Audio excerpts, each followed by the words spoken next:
you want a better relationship? If you do, you have to set relationship goals. Why? Because if you aim at nothing, you'll hit it every time. When I talk to couples about setting relationship goals, they think about New Year's Eve and they say, I set goals on New Year's Eve, but what are the goals for? They're for eating less, they're for exercising more, they're for quitting drinking or quitting smoking. And think about it, what do all those goals have in common? They're personal goals. They're not relationship goals. And so today I'm going to help you to really identify what you need to do differently to set solution-oriented relationship goals, goals that contain within them the seeds for solution. There are 3 criteria. The first one is that you have to state your goals positively.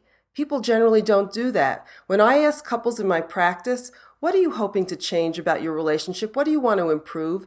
Generally, they talk about what they're unhappy about. They'll say, I wish my husband weren't so critical, or I wish my wife weren't such a nag. Those are not goals. Those are complaints. Let's turn them into positively stated goals. Back to the wife who says, I wish my husband weren't so critical. I would ask her, when he stops being so critical, what will he be doing differently? And she'll say something like, I wish he would compliment me more. If he just thanked me once in a while for making great meals, or if he told me that I looked really hot, I would really know that we're on the right track. That's a great difference, because if she thinks that her goal is, I wish my husband were less critical, she'll go home looking for him to be critical, counting it, and hoping it's fewer times. On the other hand, if she goes home saying, I hope that he's more complimentary, and she looks for him being more complimentary, saying nicer things, that's going to instantly change the dynamics of their relationship. Get it? Criteria number 2, your goals need to be action-oriented. Too often when I speak to people about goals, they'll say things like, I wish my husband were more loving or more affectionate, or I wish my wife were more respectful or more caring. What does that mean? Well, it probably means one thing to you and another thing to your spouse, so you have to unpack the meaning. I'm going to give you an example.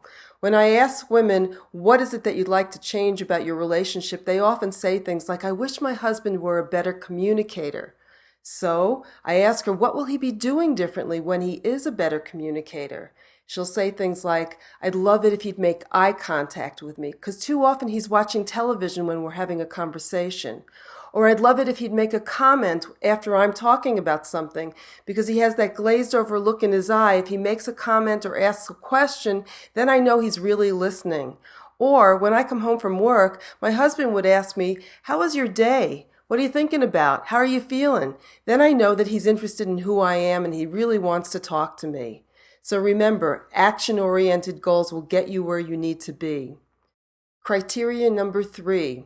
Your goals need to be broken down into small, doable steps, things that you could accomplish in about a week or 2. Too many people make grandiose goals that they don't accomplish for 6 months or a year, and that's discouraging. So if you break them down into something that you can do in a week or 2, there's nothing that breeds success like success. Let me give you an example.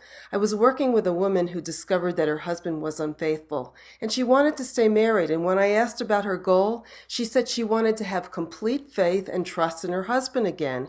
Well, hello, that might happen a year from now or 2 years from now. So I asked her, what will be the very first sign that things are moving in the right direction?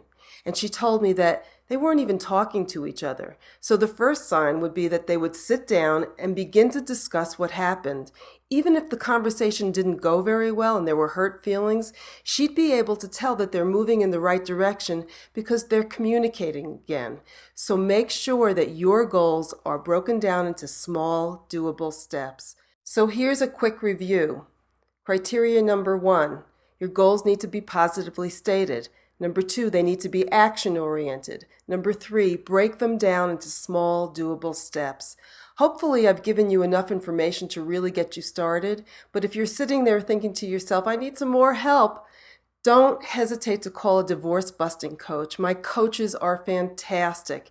And if you're wondering, how in the world do I set relationship goals when I'm the only one working on the relationship? Well, don't worry about that.